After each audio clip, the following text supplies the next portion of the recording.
கசாப்பு கடைக்கு செல்கிறீர்கள். அந்த கசாப்பு கடையிலே ஒரு ஆட்டை அப்படியே உரிச்சு தொங்க விட்டுருக்குறாங்க. அந்த ஆட்டை 100 பேர் வந்துட்டு வாங்கிட்டு போறாங்க. சரியா? இவர் வந்துட்டு கல்லீரல் வாங்கிட்டு போறாரு, அவர் குடல் வாங்கிட்டு போறாரு, ரத்தம் வாங்கிட்டு போறாரு. இப்படி 100 பேர் வாங்கிட்டு போகும்போது ஒரு ஆடு, அந்த ஒரு ஆட்டை ஒரு கொலை என்கிற அந்த ஒரு கர்மா 100 பேரால் பகிர்ந்தளிக்கப்பட்டு அவங்க 100 பேர் அந்த ஒரு கொலையை ஷேர் பண்ணிக்கிறாங்க. ஒரு முட்டை என்பது ஒரு உயிர், அது ஒரு கொலை. அதை நீ ஒரு மனிதன் ஷேர் பண்ணி கொள்கிறார். அந்த ஒரு கொலையுடைய கர்மா உன் தலைக்கு வந்து சேருகிறது. அது மட்டுமல்ல, பிளஸ் கருக்கலைப்பு. அந்த முட்டை என்பது மாசமா இருக்குதுன்னு அர்த்தம்.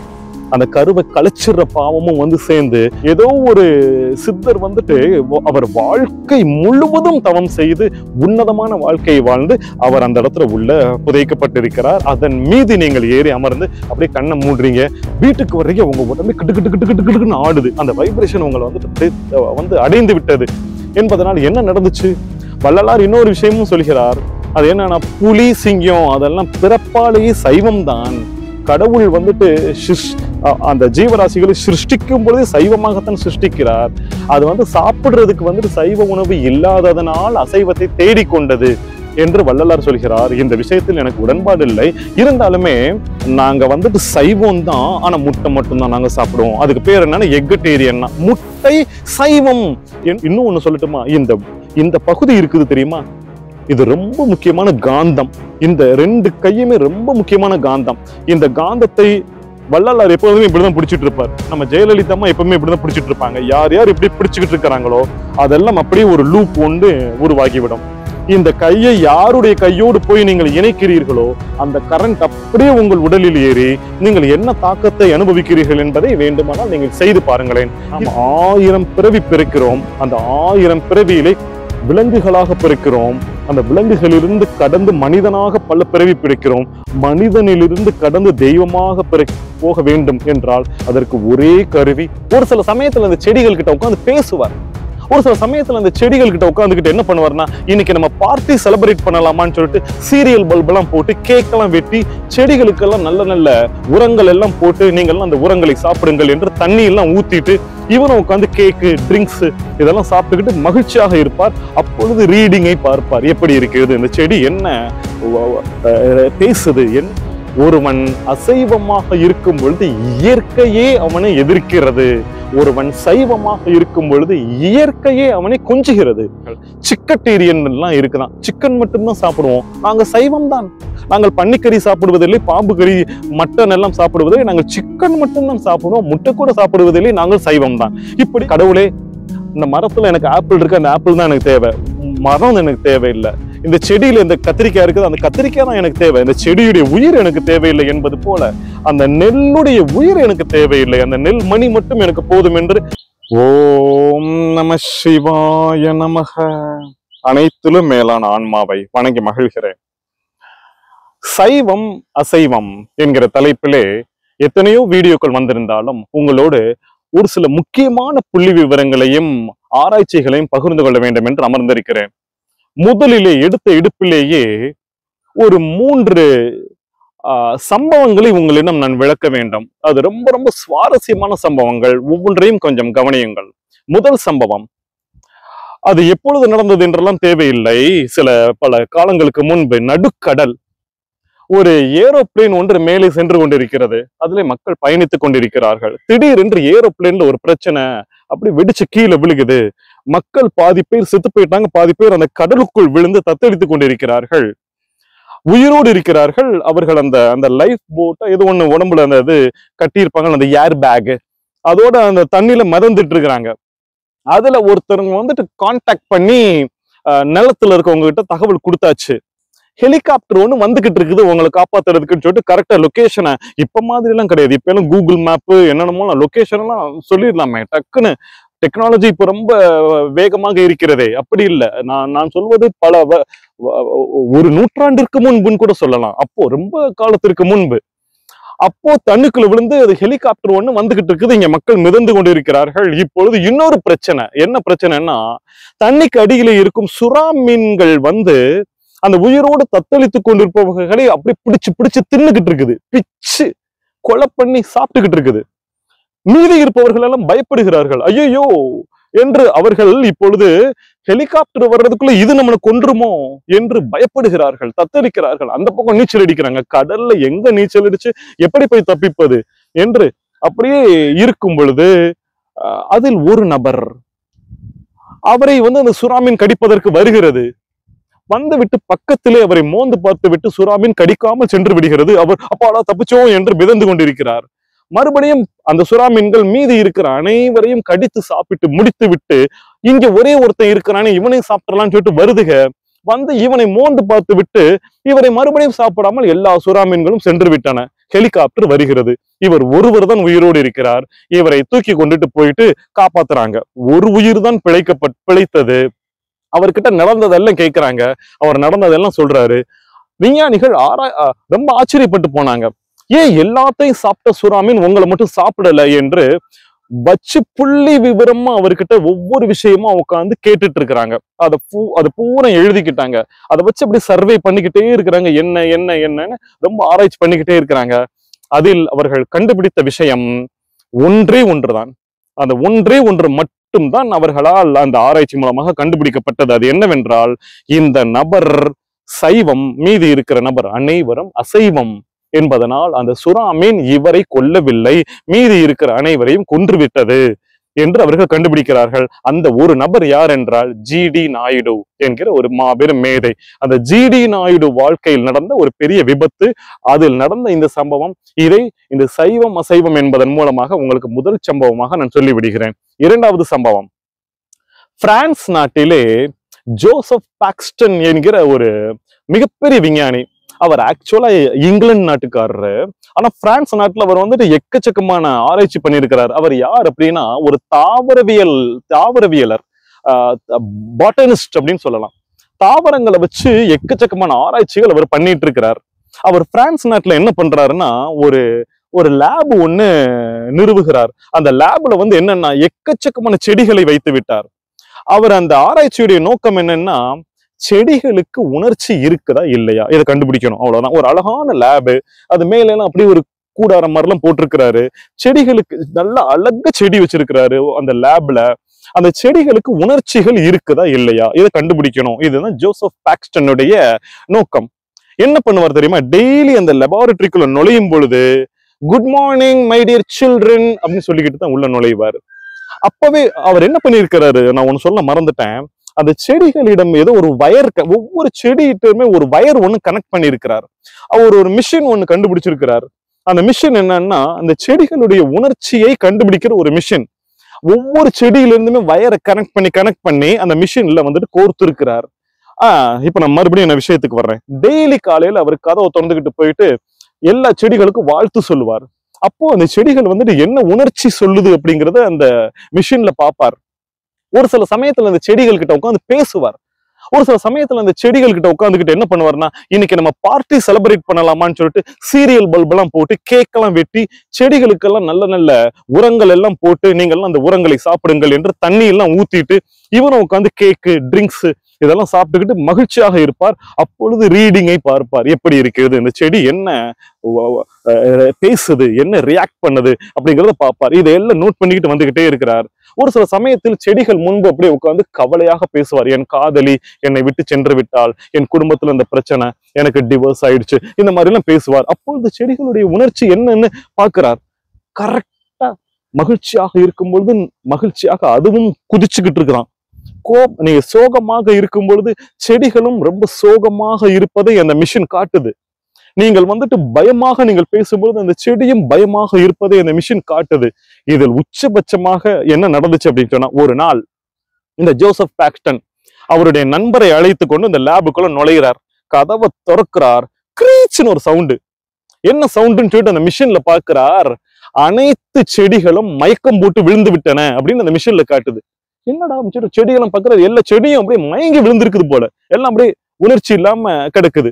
ஜோசப் பாக்ஸ்டன் தன் நண்பரோட உட்காந்து கொஞ்ச நேரம் பேசிட்டு அதை மறந்துட்டு கொஞ்ச நேரம் பேசிட்டு நண்பரை அனுப்பிச்சு விடுறார். அனுப்பிச்சு விட்டு கொஞ்ச நேரமா பாக்குறார். அந்த மிஷின்ல ஒரு செடிக்கா சுயநினைவு வருது. அப்படியே முழிச்சு உட்காருது. இவர் நோட் பண்ணி பாக்குறாரு. உட்காந்து ஒண்ணா ஏன் இது மயங்கி விழுந்துச்சு, ஏன் இது மயங்கி விழுந்துச்சு, நம்ம என்ன பண்ணோம், சாப்பாடு கொடுக்கலையா, என்ன ஏது ஆராய்ச்சி பண்ணிக்கிட்டே இருக்கிறார். அந்த ஜோசப் பாக்ஸ்டன் ஒன்று கண்டுபிடிக்கிறார். என்ன தெரியுமா? தன் நண்பரை அழைத்து கொண்டு அந்த அந்த அந்த லெபார்டரிக்குள்ளே வந்தார் தெரியுமா? அந்த நண்பர் ஒரு காடு வெட்டி, மரங்களை வெட்டுபவர். மரங்களை வெட்டுபவர் உள்ளே நுழைந்தவுடன் அவரை பார்த்தவுடனேயே அந்த செடிகள் எல்லாம் மயக்கம் போட்டு விழுந்து விட்டன. நான் ஒன்று கேட்கிறேன், செடிகளுக்கு கண்ணா இருக்குது? இல்ல சரி, கண்ணு இருக்குதுன்னு வச்சுக்கிறோமே, பார்த்த உடனேயே இவன் மரம் வெட்டுவான் அப்படிங்கிறது எப்படி தெரியும்? இப்ப உங்களால கண்டுபிடிச்சிட முடியுமா? ஒருத்தனை பார்த்தோன்னே இவன் கொலகாரன் அப்படின்னு கண்டுபிடிச்சிட முடியுமா? அப்ப செடிகள் கரெக்டா அந்த வைப்ரேஷனை கண்டுபிடிக்குது. அதுக்கு கண்ணு இல்ல, மூக்கு இல்ல, ஒண்ணும் இல்ல.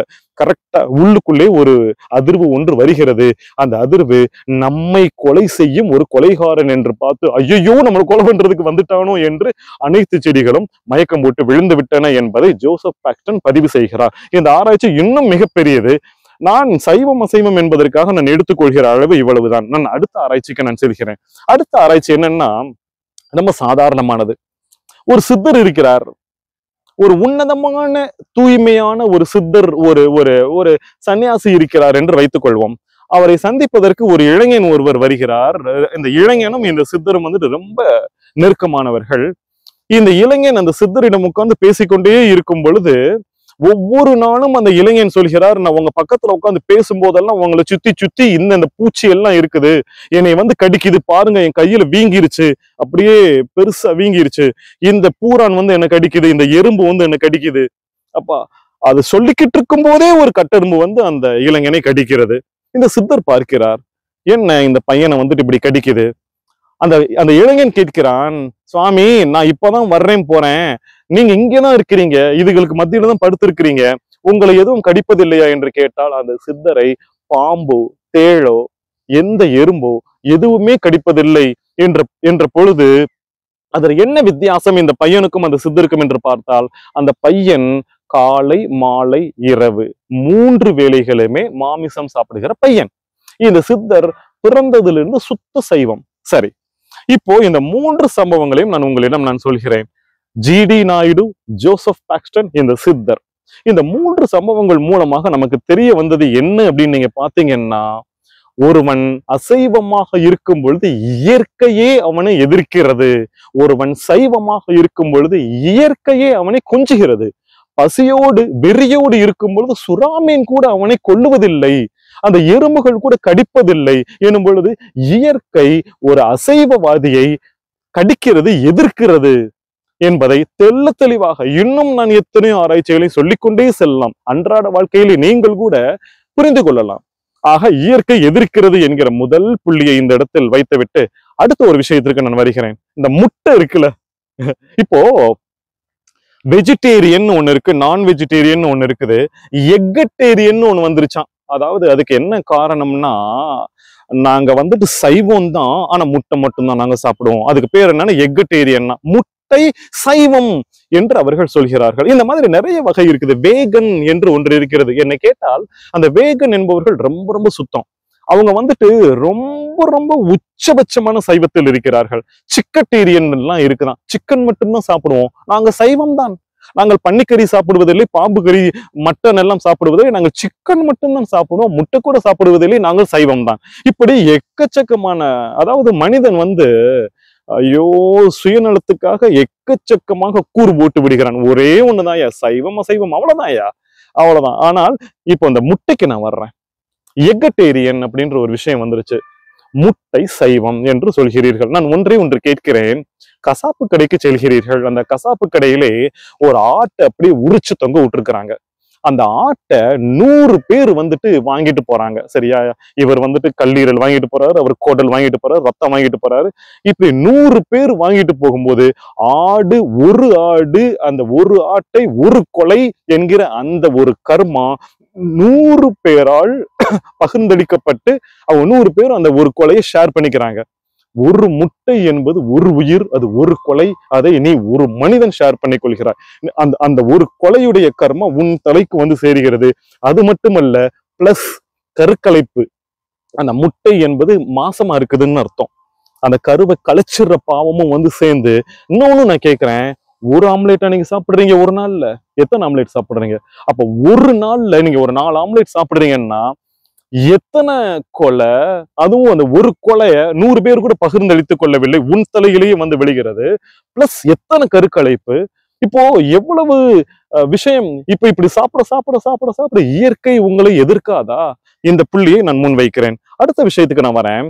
இந்த அசைவவாதிகள் எல்லாம் ஒன்று கேட்பார்கள், என்னன்னா, முட்டைய கொலைங்கிற, நீ கீரை சாப்பிடுறியே, கீரை வந்துட்டு இப்படி விவசாயம் பண்ற, இந்த நிலத்துல விவசாயம் பண்ற, பண்ணிட்டு டப்புக்கு டப்புக்கு அது புடுங்குறதானே, அது கொலை தானே, வேரோடு புடுங்கி கொண்டுட்டு தானே வந்துட்டு நீ விக்கிற, அதுதானே நீ அது கொலை தானே, அது செடினாலும் ஒரு உயிர் தானே, அதை நீ கொலை தானே பண்ற என்று அசைவவாதிகள் முன்வைக்கிறார்கள். அந்த விஷயத்தையும் நாம் புறக்கணிக்காமல் ஏற்றுக்கொள்ள வேண்டும். நான் ஒன்று சொல்கிறேன், தமிழன் கண்டுபிடித்த மரபு என்ன தெரியுமா?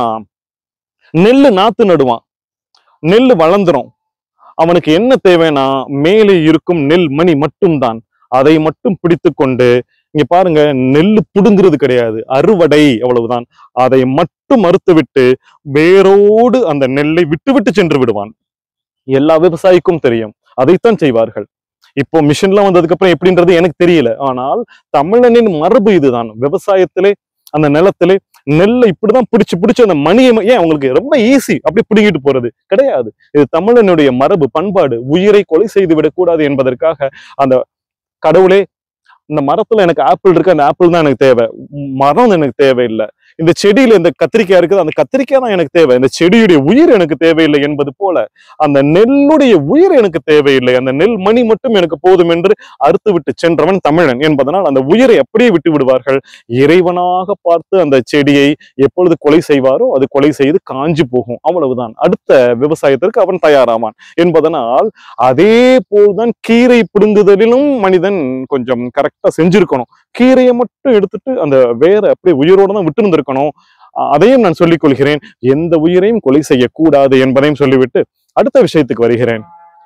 அசைவவாதிகள் இன்னும் ஒரு புள்ளி விவரத்தை முன்வைக்கிறார்கள். அது என்னன்னா, மனிதர்களாகிய நம்முடைய பல்லு, அந்த பல்லும் புலி சிங்கம் அதுடைய பல்லு அதையும் பார்த்தோம்னா ஒரே மாதிரி இருக்குது என்பதனால் புலி சிங்கம் எப்படி அசைவமோ அதே போல்தான் மனிதனும் ஒரு அசைவமாகத்தான் இருக்கிறான். நீங்க தான் சும்மா சும்மா சைவமாக மாற்றி, சைவம் என்பதுதான் எப்படி சொல்றது, ஆர்டிபிஷியல், செயற்கையானது. ஆனால் மனிதன் இயற்கையாகவே ஒரு அசைவவாதி, பல்வரிசை பாருங்க என்று ஒரு புள்ளி விவரத்தை வைக்கிறார்கள். எனக்கு தெரியவில்லை. இதெல்லாம் நொண்டி குதிரைக்கு இமுக்குங்கிறத சாக்கு என்பது போல அந்த பல்லை எடுத்துக்கொண்டு சாக்கு சொல்வது போல் எனக்கு தோன்றுகிறது. நான் ஒன்று கேட்கிறேன், இந்த இந்த பழமொழிகள் இருக்குது தெரியுமா? பழமொழிகள் எல்லாம் ரொம்ப முக்கியம், ரொம்ப ரொம்ப முக்கியம். பழமொழிகள் எல்லாம் மனிதர்கள் தான் உருவாக்குகிறார்கள். அதையெல்லாம் ஏன் உருவாக்கி வைக்கிறாங்கன்னா, நம்ம பிள்ளைங்க நல்லா வளரணும், அறம் செய்ய விரும்பு, ஆத்திச்சூடியில அறம் செய்ய விரும்பு, இந்த மாதிரியான நிறைய விஷயங்கள் எல்லாம் நம்ம சொல்லி சொல்லி நம்ம சின்ன பிள்ளைங்க நல்லா வளர்ந்து வரணும்னு சொல்லிட்டு பழமொழிகளை உருவாக்கி வைத்திருக்கிறோம். நான் ஒண்ணு கேட்கிறேன், புலி பசித்தாலும் புல்லை தின்னாது அப்படிங்கிற பழமொழியை உருவாக்கி இருக்கிறீங்களே, நான் ஒண்ணு கேட்கிறேன், இதை ஏன் உருவாக்குனீங்க? இதுக்கு பதில பசுமாடு செத்தாலும் மாமிசம் சாப்பிடாதுங்கிற பழமொழியை நீங்க உருவாக்கி இருக்கலாம்ல. அதனால புலி பசித்தாலும் புல்லை தின்னாதுங்கிற பழமொழியை உருவாக்கி கொடுத்துருக்கிறீங்க. இளைஞன் இப்ப என்ன தெரியுமா பண்றான், நம்ம வீட்டு பிள்ளைங்கள்லாம் இப்ப என்ன தெரியுமா பண்றாங்க, காலர் தூக்கி விட்டுக்கிறாங்க. அதாவது நீங்க ரஜினிகாந்த் மாதிரி அப்படியே சூப்பர் ஸ்டார் மாதிரியான பழமொழிகளை எல்லாம் கொடுக்கிறீர்கள். அவர்கள் எல்லாம் என்ன என்கிட்டே இளைஞன் சொல்றான், புலி பசிச்சாலும் புல்ல திங்காது சார், நான் ஒரு புலி சார் அப்படிங்கிறான். ஏன் இந்த மாதிரியான பழமொழிகளை உருவாக்கும் பொழுது மிக மிக நம்ம கேர்ஃபுல்லா இருக்கணும். நம்முடைய இளைய சமுதாயம் அதை பார்த்துதான் வளரும். நீங்கள் இப்படி சொல்லி இருக்கவே கூடாது. பசுமாடு செத்தாலும் மாமிசம் சாப்பிடாது என்கிற பழமொழியை நீங்கள் கொடுத்திருக்க வேண்டும் என்கிற விஷயத்தையும் நான் சொல்லிவிட்டு அடுத்த ஒரு விஷயத்திற்கு வருகிறேன். ஒன்று உங்களுக்கு சொல்லட்டுமா? யானை, குரங்கு, பசுமாடு, ஆடு, இன்னும் எத்தனையோ ஜீவராசிகள், கழுத கூட சைவம் தெரியுமா உங்களுக்கு? நம்ம அசைவமா இருக்கிறோம். இன்னும் நிறைய ஜீவராசிகள், அந்த லிஸ்ட்டை எனக்கு மனப்பாடம் பண்ணிட்டு உங்களுக்கு சொல்ல தெரியல. அணில் பில் இருக்கு தெரியுமா? இன்னும் சொல்லணும்னா அந்த மூஞ்சூரி எலி இருக்கு தெரியுமா? மூஞ்சூரி எலி, நாட்டு எலி இல்ல, மூஞ்சூரி எலி. மூஞ்சூரி எலி சைவம். அதுக்கு பக்கத்துல போயிட்டு நீங்க ஏதாவது ஒரு மாமிச துண்டை வைத்தீர்கள் என்று அது சாப்பிடாது. நம்ம உட்கார்ந்து அவ்வளவு மாமிசம் சாப்பிடுகிறோம். எனவே இயற்கையிலேயே எத்தனையோ ஜீவராசிகள் சைவமாக இருக்கிறது என்பதையும் நான் சொல்லி விடுகிறேன். ஈக்காலஜிக்கல் பிரமிட் அப்படின்னு சொல்லிட்டு ஒண்ணு இருக்குது. அது ஒரு பிரமிட் மாதிரி ஒரு முக்கோண வடிவத்திலே உங்கள் மனதிலே கற்பனை செய்து கொள்ளுங்கள். அதுல கீழே புல் வகை, அதற்கு மேல பூச்சி வகை, ஏன்னா அந்த புல்ல சாப்பிடுகிற பூச்சி வகை. அதற்கு மேல அந்த பூச்சிகளை சாப்பிடுகிற சின்ன சின்ன பல்லி, அந்த மாதிரியான புழுக்கள் வகை. அதுக்கு மேல அதை கொத்தி சாப்பிடுகிற பறவை வகை. அதுக்கு மேல அந்த பறவைகளை சாப்பிடுகிற விலங்கு வகை. அந்த விலங்குகளுக்கு மேல வந்துட்டு வேட்டையாடுகிற மனிதன் வகை. இப்போ இந்த முக்கோணத்துல பாத்தீங்கன்னா கீழே புற்கள் இருக்கின்ற புல்லு செடி எல்லாம் இருக்குது, மேல மனிதன் இருக்கிறான். இப்போ என்னன்னா ரொம்ப முக்கியமானது என்னன்னா, இந்த இடத்துல மனிதன் தனக்கு பக்கத்தில் இருக்கிற விஷயத்தை சாப்பிடக்கூடாது, சாப்பிட வேண்டாம் அப்படின்னு ஒரு ஆராய்ச்சியில நான் படிக்கிறேன். தனக்கு எவ்வளவு கீழே இருக்குதோ அதை சாப்பிட்டு கொள்ளலாம். கீழே இருக்கிறது புல்லு செடி கொடி, அதை சாப்பிட்டு கொள்ளலாம், ரொம்ப நல்லது. பக்கத்துல இருக்கிற அந்த விலங்குகளை நீ வெட்டி சாப்பிடுவது வேண்டாம், அது உனக்கு ரொம்ப பக்கத்துல இருக்குது, உணர்ச்சியிலும் ரொம்ப பக்கத்துல இருக்குது அப்படிங்கிற அந்த தகவலையும் நான் உங்களிடம் சொல்லி விடுகிறேன். வள்ளலார், அருட்பெருஞ்சோதி வள்ளலார் ஜீவகாருண்யம் என்கிற விஷயத்தை இந்த உலகத்துக்கு தருகிறார். அந்த ஜீவகாருண்யத்திலே ரொம்ப ரொம்ப முக்கியமான விஷயம் என்னன்னா, உயிர்களை கொலை செய்யக்கூடாது என்கிற விஷயத்தையும் அவர் தருகிறார். உயிர்களை கொலை செய்யக்கூடாது. வள்ளலார் இன்னொரு விஷயமும் சொல்கிறார். அது என்னன்னா, புலி சிங்கம் அதெல்லாம் பிறப்பாலேயே சைவம் தான். கடவுள் வந்துட்டு அந்த ஜீவராசிகளை சிருஷ்டிக்கும் பொழுதே சைவமாகத்தான் சிருஷ்டிக்கிறார். அது சாப்பிடுறதுக்கு சைவ உணவு இல்லாததனால் அசைவத்தை தேடிக்கொண்டது என்று வள்ளலார் சொல்கிறார். இந்த விஷயத்தில் எனக்கு உடன்பாடு இல்லை. இருந்தாலுமே சைவத்தை அவர் ரொம்ப முன்வைக்கிறார். கொலை செய்யக்கூடாது, கொல்லாமை என்பதை வள்ளலார் ரொம்ப முன்வைக்கிறார். அதையும் இந்த உரையிலே நான் முன்வைத்து விட்டு அடுத்த விஷயத்திற்கு நான் வருகிறேன். சைவம்னா என்ன, அசைவம்னா என்னையா என்று நான் உட்கார்ந்து யோசித்துக் கொண்டே இருக்கிறேன். இது ஒரு பெரிய டிபேட்டாக, வாக்குவாதமாக, நான் அசைவம் சாப்பிட்டுத்தான் அவன்ட்டு அவங்க என்னென்னமோ தரவுகளை எல்லாம் கொண்டு வருகிறார்கள். அசைவவாதிகள் சைவம் தான் சிறந்தது என்று சைவவாதிகள் எல்லாம் கொண்டு வருகிறார்கள். என்னதான்யா என்று பார்க்கும் பொழுது என் முன்னே ஒரு சித்தா டாக்டர் நிற்கிறார். அந்த சித்தா டாக்டர் ஒன்று சொல்கிறார், எனக்கு ரொம்ப பிடிச்சு போச்சு. அதையும் நான் அப்படியே உங்களிடம் நான் முன் வைக்கிறேன். அவர் என்ன சொல்றாருன்னா, உண்ணுதல் அசைவம் அப்படிங்கிறார், உண்ணாது இருத்தல் சைவம் அப்படிங்கிறாரு. நீ சாப்பிட்டாலே அது அசைவம் தான் அப்படிங்கிறார். நீ சாப்பிட்டாலே அசைவம் தான். அப்ப சாப்பிடாம இருக்கிறதா? சாப்பிடாம இருந்தா செத்து போயிடுவோமே என்று நானே கேட்டேன். அதற்கு அந்த டாக்டர் சொன்னார், எவ்வளவுக்கு எவ்வளவு உண்ணாமையை நாம் கொஞ்சம் கொஞ்சமா நம்ம மேற்கொள்கிறோமோ, உணவை நாம் எவ்வளவுக்கு எவ்வளவு குறைத்துக் கொள்கிறோமோ, 4 வேளை 5 வேளைன்னு சாப்பிடுறவன் கொஞ்சம் 3 வேளைன்னு சாப்பிடுறான், 3 வேளைன்னு சாப்பிடுறவன் 2 வேளைன்னு சாப்பிடுறான், முடிஞ்சா உச்சபட்சமா போயிட்டு ஒரு நாளைக்கு 1 வேளை என்று சாப்பிடுகிறான் என்றால் அவன் ஒரு சுத்தமான சைவி, ஒரு சைவனாக இருக்கிறான் என்று அந்த சித்தா டாக்டர் என்னிடம் சொன்னார். இது நல்ல சிந்திக்க வேண்டிய ஒரு விஷயமாக தான் இருந்தது. நீ என்ன சாப்பிட்டாலும் அந்த அசைவம் தான். ஏனென்றால் இந்த உலகத்திலே எல்லாமே உயிர் தான், உயிர் மூலமாகத்தான் வருகிறது. நீ மண்ணையா சாப்பிடுகிறாய், அல்லது தண்ணியை மட்டும் குடிச்சுக்கிட்டு இருக்க முடியுமா? காற்றையா நீ சாப்பிடுகிறாய்? இன்னும் சொல்ல வேண்டும் என்றால் மண்ணும் உயிர், காற்றும் உயிர், அப்போ எல்லாமே உயிர் தான். அப்ப எதை நீ சாப்பிட்டாலுமே அது உயிர் கொலைதான் என்று அந்த சித்தா டாக்டர் சொல்கிற அந்த பாயிண்டையும் நான் முன் வைத்துக் கொள்கிறேன். இன்னொரு விஷயம் நான் சொல்லிடுறேன். என்கிட்ட நிறைய பேர் சுவாமி எனக்கு தியானம் வரவே மாட்டேங்குது, தியானம் வரவே மாட்டேங்குது என்று சொல்வது காலங்காலமாக இருக்கிறது. நான் இந்த சைவம் அசைவம் என்கிற அந்த டாபிக்கிலே அந்த விஷயத்தை நான் எடுத்துக்கொள்கிறேன். அஷ்டாங்க யோகம் என்று பதஞ்சலி முனிவர் ஒன்று செய்கிறார். அந்த அஷ்டாங்க யோகத்துல என்னன்னா, ஒரு அஷ்ட அங்க யோகம் அப்படின்னு 8 விஷயங்களை கொண்ட ஒரு யோகம். யமம், நியமம், ஆசனம், பிராணாயாமம், பிரத்யாகாரம், தாரணை, தியானம், சமாதி என்று 8 விஷயங்களை வைத்து பதஞ்சலி அந்த அஷ்டாங்க யோகத்தை வடிவமைக்கிறார். இதுல நீங்க நல்லா உத்து பாத்தீங்கன்னா 7வது இடத்தில் தியானம் இருக்கிறது. தியானம் வரமாட்டேங்குது, தியானம் வரமாட்டேங்குது என்று சொன்னால் நீங்கள் முதல் படியிலிருந்து நீங்கள் ஏறி சென்று 7வது படிக்கு சென்றால் தான் அந்த 7வது படியிலே உங்களை அந்த தியானம் என்பது அடையும். அப்ப முதல் படியில என்ன இருக்குன்னு பாத்தீங்கன்னா யமம் இருக்குது. அந்த யமத்துக்குள்ள என்ன இருக்குதுன்னு பாத்தீங்கன்னா ஒரு 5 விஷயம் இருக்குது. இந்த யமத்துக்குள்ள ஒரு 5 விஷயம் இருக்குது. அந்த 5 விஷயத்துல முதல் விஷயமே கொல்லாமை, சைவம் மேற்கொள்ளுதல். சைவம் மேற்கொள்ளுதல் மட்டுமல்ல, உன்னை சுற்றி இருக்கிற எந்த ஜீவராசிகளையுமே கொல்லாமை. என்கிட்ட ஒரு பிராமின் குடும்பம் வந்தாங்க. அவங்களும் சிங்கப்பூர்ல இருந்து, லண்டன்ல இருந்து, எங்க இருந்து வந்தாங்க, எனக்கு மறந்துருச்சு. உட்கார்ந்தாங்க. நல்ல வெள்ள வெளியேறுன்னு ஜெகஜோதியா பட்டுச்சேரி எல்லாம் கட்டிட்டு உட்கார்ந்தாங்க. ஒரு 10-15 பேர். அவங்க கிட்ட நான் இந்த சைவம் அப்படிங்கிற விஷயத்தை பத்தி பேசிட்டு இருக்கிறப்போ அவங்க ரொம்ப ஆராதிச்சாங்க. நாங்க சைவம் தான், நாங்க பிராமின் தான், நாங்க அந்த அசைவம்லாம் எங்களுக்கு சுத்தமா பிடிக்காதுன்னு சொல்லிக்கிட்டு இருக்கிறாங்க. நான் இன்னொரு பாயிண்டை நான் முன் வைக்கிறேன். அது என்னன்னா, அது மட்டும் பத்தாது, உங்க வீட்டுல இருக்கிற ஜீவராசிகளையும் கொல்லக்கூடாதுன்னு சொன்ன உடனே அவங்க எதிர்ப்பு தெரிவிக்கிறாங்க. அந்த பொம்னாட்டி என்கிட்ட எதிர்ப்பு தெரிவிக்கிறார். என்ன சொல்லிக்கிறாருன்னா, சுவாமி என்னுடைய டாய்லெட் கூட காக்ரோச் வருது, அதை நான் வந்துட்டு கொல்லக்கூடாதா? என் கிச்சன்ல எலி வருது, நான் கொல்லக்கூடாதா? சீனி டப்பா முழுவதும் எறும்பு, நான் கொல்லக்கூடாதா? அப்போ வீட்டுக்குள்ள ஒரு பாம்பு வருது, என் குழந்தை படுத்திருக்கிறான், அப்போ கொல்லக்கூடாதா? அந்த பாம்பை நான் கொல்லக்கூடாதா? என் பையன் செத்து போனாலும் விட்டுட்டுமா என்று சண்டைக்கு வருகிறார்கள். என்ன ஆனாலும் சரி, ஒரு ஜீவராசியை கொல்லக்கூடாது. இந்த முதல் புள்ளியை நீங்கள் செய்தீர்களானால் தான் உங்களுக்கு தியானம் வருமே தவிர, மீதி அனைத்தும் போலி பகட்டு, அதெல்லாம் தியானம் இல்லை. சும்மா அப்படி உட்கார்ந்துட்டு இருக்கிறீங்க. எத்தனையோ சித்தர்கள் காட்டுக்குள்ள போயிட்டு இந்த ஒழுக்கங்களை எல்லாம் மேற்கொண்டுதான் அவர்கள் 7ஆம் படியில் இருக்கிற தியானத்தை வந்து அடைந்தார்கள் என்று சொல்லிக்கொண்டு இந்த உரையின் நிறைவு பகுதிக்கு நான் வருகிறேன். சரி, இந்த சைவம் அசைவம்லாம் சொல்றமே, சைவம் அசைவம்லாம் சொல்றமே, என்னுடைய கருத்து என்ன அப்படிங்கிறதை நான் சொல்லிடுறேன். இப்போ வெட்டி கொள்ளுதல் சைவம், வெட்டி கொள்ளாமல் இருப்பது வெட்டி கொள்ளுதல் அசைவம், வெட்டி கொள்ளாமல் இருப்பது சைவம் அப்படின்னா நான் பேசிட்டு இருக்கிறோம். என் மனதில் இருக்கிற ஒரு கருத்தை நான் உங்களிடம் பகிர்ந்து கொள்கிறேன். இந்த வைப்ரேஷன் இருக்கு தெரியுமா? இப்ப என் உடம்புல இருந்து ஒரு வைப்ரேஷன் வருது, இன்னொரு நபர் மூலமாக அவர் உடம்பிலிருந்து ஒரு வைப்ரேஷன் வருது, ஒரு திருடன் உடம்பிலிருந்து ஒரு வைப்ரேஷன் வருது, இப்படி ஒவ்வொருத்தர் உடலிலிருந்தும் வைப்ரேஷன் வருது. இப்போ உங்க பக்கத்துல ஒருத்தர் வந்து உட்கார்றார், உட்கார்ந்து பேசிட்டு சொல்றார், அவர் சொல்றார், ஐயா உங்க பக்கத்துல வந்து உட்கார்ந்து ஒரு 5 நிமிஷத்துல என் மனம் ரொம்ப நிம்மதியா இருக்குது என்று சொல்கிறார் என்றால் உங்களுடைய வைப்ரேஷன் அவருக்கு அப்படியே வந்துட்டு அந்த இன்பத்தை கொடுத்திருக்கிறது என்று அர்த்தம்.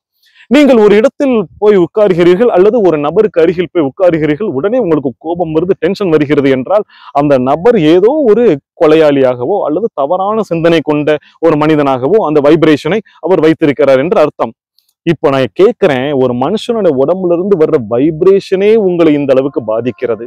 நான் இன்னொரு விஷயத்துக்கு நான் வருகிறேன். ஜீவ சமாதிக்கு போறீங்க, ஏதோ ஒரு சித்தர் வந்துட்டு அவர் வாழ்க்கை முழுவதும் தவம் செய்து உன்னதமான வாழ்க்கையை வாழ்ந்து அவர் அந்த இடத்துல உள்ள புதைக்கப்பட்டிருக்கிறார். அதன் மீது நீங்கள் ஏறி அமர்ந்து அப்படியே கண்ணை மூடுறீங்க, வீட்டுக்கு வர்றீங்க, உங்க உடம்பே கிட்டு கிட்டு கிட்டு கிட்டு கிட்டுன்னு ஆடுது. அந்த வைப்ரேஷன் உங்களை வந்துட்டு அப்படியே வந்து அடைந்து விட்டது என்பதனால் என்ன நடந்துச்சு? யாரோ ஒருவர் கீழே புதைக்கப்பட்டிருக்கிறார், அவருடைய வைப்ரேஷன் வந்து உங்களை அடைஞ்சிருச்சு. நான் இன்னொன்று சொல்லட்டுமா? யாருக்காவது ஹேண்ட் ஷேக் கொடுக்குறீங்கன்னு வைங்களேன், நான் இந்த துறவற வாழ்க்கையில யாராவது வந்து என் கையை பிடிச்சிருவாங்க, அன்னைக்கு நாள் முழுவதும் எனக்கு அந்த வைப்ரேஷன் வந்துட்டு அப்படியே அட்டாக் ஆயிடும். அந்த கையை பிடித்தவர் என்ன குணமோ அந்த குணம் அப்படியே எனக்குள் வந்துவிடும். நீங்களே பாருங்க, நீங்க யாரையாவது இப்படி ஹேண்ட்ஷேக், இந்த ஹேண்ட்ஷேக் அப்படிங்கிற விஷயம் நம்ம இந்தியாவுடைய பழக்கமே கிடையாது.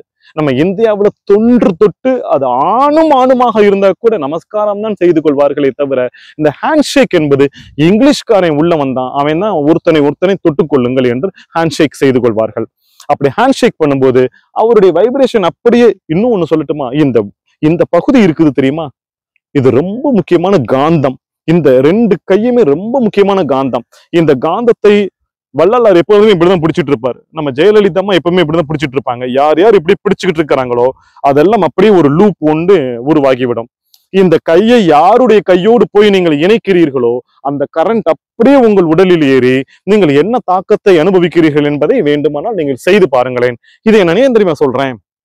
இப்போ ஒரு வைப்ரேஷனுக்கே இப்படி இருக்குதே, ஒரு ஒரு ஒரு ஒரு உடம்புடைய ஒரு மாமிசத்தை எடுத்து அதை அப்படியே வாயுக்குள்ள போட்டு முழுங்குறோம் அப்படின்னா அது என்ன கர்மம் பண்ணி இருக்குதோ, அது என்ன பாவம் பண்ணி இருக்குதோ அதெல்லாம் உன் உடலுக்குள் தொட்டதுக்கே இந்த வைப்ரேஷன், பக்கத்துல அமர்றதுக்கே இந்த வைப்ரேஷன், ஜீவ சமாதியில போய் உட்கார்ந்ததுக்கே இந்த வைப்ரேஷன் எனும் பொழுது அந்த மாமிசம் அது என்னென்ன கர்மா பண்ணி இருக்குதோ அது உன் உடலுக்குள் செல்லும் பொழுது என்ன வைப்ரேஷனாக இருக்கும். சரி, இதை ஒரு பக்கத்துல வச்சிருங்க. இதெல்லாம் என் கருத்துக்களாக நான் சொல்லிக் கொண்டிருக்கிறேன். வெட்டி சாப்பிடுவது மட்டுமல்ல சைவம் அசைவம். வெட்டாமல் இருந்து விட்டால் அது அசைவம், அது கிடையாது. என்னுடைய கருத்தே வேற, வைப்ரேஷன் சார்ந்ததுதான் என்னுடைய கருத்து. இப்போ அதை விட்டுருங்க, இப்ப நான் சொன்ன அந்த வைப்ரேஷனை விட்டுருங்க. நான் இன்னொரு விஷயத்துக்கு நான் வருகிறேன். இப்போ நம்ம எக்கச்சக்கமான பிறவிகள் கடந்து வந்து கொண்டே இருக்கிறோம், சரியா? அந்த பிறவிகள்ல நல்லா பார்த்தோம்னா ஒரு 100 பிறவி வந்துட்டு ஓரறிவு பிறவியாக பிறந்திருப்போம். ஒரு செடியை பிறந்திருப்போம், ரோஜா செடி அடுத்த பிறவியில பிறந்திருப்போம், அடுத்து ஒரு மரமா பிறந்திருப்போம், இது எல்லாமே ஓரறிவு தான். அடுத்து ஒரு ஆலமரமா பிறந்திருப்போம், அடுத்து ஒரு புல்லா பிறந்திருப்போம், ஒரு நெல்லா பிறந்திருப்போம். பிறந்து ஒருத்தனுக்கு சாப்பாடா போய் நம்ம பெரிய புண்ணியம் செஞ்சிருப்போம். அப்படி செஞ்ச புண்ணியத்துல நம்ம 2ஆம் அறிவுக்கான ஜீவராசியா பிறந்திருப்போம். 2ஆம் அறிவு அப்படிங்கிறது ஒரு உயிர். அதுக்கு ஓரறிவுக்கு வந்துட்டு ஒரே ஒரு உணர்வு தான் இருக்கும், தொடு உணர்வு. இப்ப இந்த செடியை நான் தொடுறேன் தெரியுமா, இந்த செடிக்கு வந்து நாகராஜ் தொடுகிறான் என்கிற உணர்வு இருக்கும், கண்டிப்பாக இருக்கும். அதுக்கு கண்ணுல, மூக்குல, வாயில வேற எந்த புலன்களும் கிடையாது. உடனே அந்த அந்த நம்ம எல்லாம் எப்படி தெரியுமா பயணிச்சு வந்தோம், அந்த கோடி பிறவிகள்ல எப்படி பயணிச்சு வந்திருக்கிறோம்னா, முதல்ல ஒரு 100-200 பிறவி வந்துட்டு ஓரறிவு ஜீவராசியா தான் பிறந்திருப்போம். அதுல செஞ்ச புண்ணியத்துல ஈரறிவு ஜீவராசியாக நம்ம ப்ரமோட் ஆவோம். அதுல பல பிறவிகள் நம்ம போவோம், அதுல பல உயிர்களாக பிறப்போம்.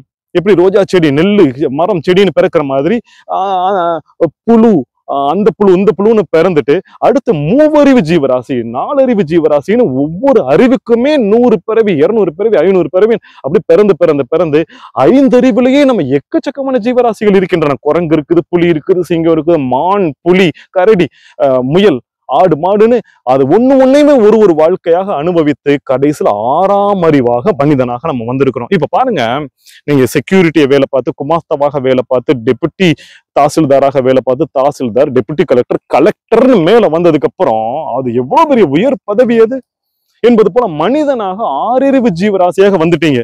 அப்போ அந்த ப்ரமோஷனுக்கு வந்த நீங்க 5 அறிவுல இருக்கிற, நீங்க பாருங்க, 5 அறிவுல இருக்கிற ஜீவராசி அடுத்தது 6 அறிவுக்கு முன்னேறிக்கிட்டு இருக்குது.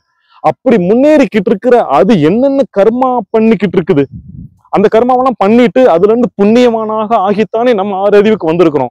அது வராமத்தானே அது கீழே 5 அறிவாக இருக்குது. அப்படி 5 அறிவில் இருக்கிற அதை பிச்சு நம்ம சாப்பிடும் பொழுது நாம் கீழே இறங்குவோமா, மேலே போவோமா? ஒரு சாதாரண ஒரு லாஜிக்கான கேள்விதான் இது. இப்போ வைப்ரேஷன் பத்தி நான் பேசினேன், இந்த ஓரறிவு, 2 அறிவு, 6 அறிவு அப்படிங்கிறத பேசினேன். இது இரண்டையும் சேர்த்து கூட்டி வச்சு பாருங்க, சைவம் அசைவம் என்றால் என்னவென்று புரிந்து கொள்ளுங்கள். சரி, இந்த உரையுடைய கன்க்ளூஷனுக்கு நான் வரேன். என்னை பார்ப்பதற்கு ஒரு திருநங்கை அம்மா வருவார். நானு ஒரு சின்ன பழக்கம் ஒண்ணு வைத்திருந்தேன். என்ன பழக்கம்னா, என்னை பார்க்க வர்ற இளைஞர்கள் எல்லாம் வச்சுக்கிட்டு, தம்பி அசைவம் சாப்பிடாத, மாமிசம் சாப்பிடாத, சைவம் சாப்பிடு, சைவம் சாப்பிடு என்று சொல்கிற பழக்கத்தை நான் வைத்திருந்தேன். கடந்த காலத்தில் இருக்கிறது, நான் வைத்திருந்தேன். திருநங்கை அம்மா ஒருவர் வந்தார். அவர் அமர்ந்திருக்கிறார், நான் சுத்தி 10 பசங்களை வச்சு நான் பேசிட்டு இருக்கிறேன். அந்த 10 பசங்க போனவொன்னு அந்த திருநங்கை அம்மா என்கிட்ட வந்து கேட்கிறார், சுவாமி இந்த மாதிரி சொல்றீங்களே, நான் உங்ககிட்ட ஒன்னே ஒண்ணு என்ன கேட்கிறேன். இந்த 10 பையன்ல ஒரு பையன் வந்துட்டு நம்ம நாகராஜ் சுவாமி சொல்லிட்டார் என்று அவனுக்கு ஆசை இருந்தாலும் அந்த ஆசையை அடக்கி கொண்டு சைவத்தை அப்படி கைவிட்டு விட்டு அசைவத்தை அசைவத்தை அப்படி கைவிட்டு விட்டு சைவத்தை மேற்கொள்கிறான் என்று வைத்துக் கொள்ளுங்கள் சுவாமி. அவன் அப்படியே வாழ்க்கை முழுவதும் சைவமாக செல்கிறான். அவனுக்கு அப்படியே முன்னாடி வந்துட்டு மட்டன் வருது, சிக்கன் வருது, அதையெல்லாம் அடக்கி கொள்கிறான். அவன் செத்து மேல போறான். மேல போன உடனே பகவான் வந்துட்டு அவனுக்கு முக்தி கொடுக்கறதுக்கு வந்துட்டு தயாராகிறார். அப்பொழுது அவர் பார்க்கிறார், இவன் ஒரு ஆசையை அடக்கி வைத்து விட்டான், அந்த ஆசை இன்னும் அவன் மனதிலிருந்து கழியவில்லை என்று சொல்லி அவனுக்கு மறுபடியும் ஒரு பிறப்பை போடுவாரா அல்லது முக்தி கொடுப்பாரா என்று அந்த திருநங்கை அம்மா என்கிட்ட பார்த்து கேட்டாங்க. எனக்கு ஒரு பெரிய ஞானமாக, அந்த அம்மாவை நான் திருநங்கையாக நான் பார்க்கவில்லை, சிவனே வந்து சொன்னது போல் தோன்றியது என்பதனால், சரி முதலும் கடைசியுமாக இந்த வீடியோவிலே சைவம் அசைவம் என்பதை பத்தி பேசி முடித்து விடுவோம், அவ்வளவுதான்.